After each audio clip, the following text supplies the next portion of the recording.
I'm Harrison Keeley. Here's what you need to know today.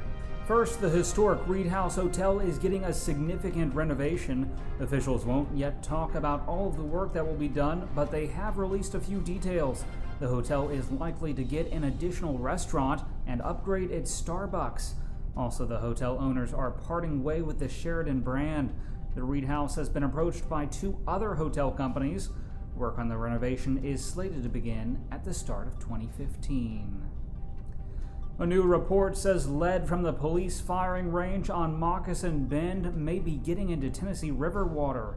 The lead comes from nearly 40 years of spent bullets at the site.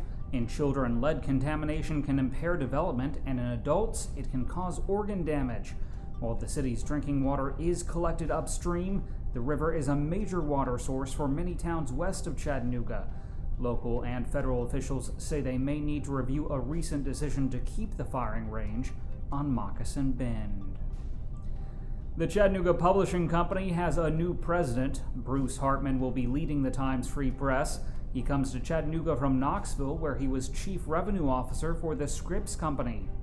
I spent 25 years at Scripps in different capacities and doing different things. And somebody might say, "Well, gosh, you've been at Scripps for 25 years. Why would you want to come to Chattanooga?" And I'll tell you very simply. One, the opportunity here is outstanding, and I'm excited about what we can do here.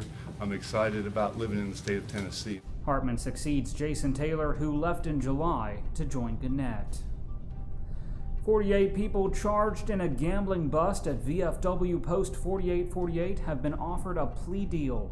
The Chattanooga Police Department is dismissing the most serious gambling charges under the condition that the police get to keep all of the money seized during the raid. That adds up to more than $9,000. But veterans claim the police took hundreds of dollars out of their pockets, money they weren't gambling with, and money they weren't planning to gamble with. As a result of the deal, the veterans now face less serious misdemeanor charges.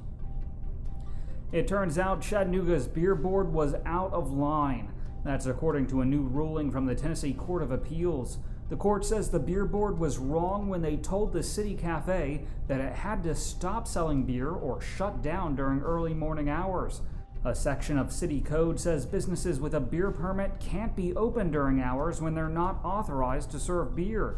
In Chattanooga, alcohol can't be served from 3 a.m. to 8 a.m., but City Cafe is a 24-hour diner, and the court says the city code is unconstitutional.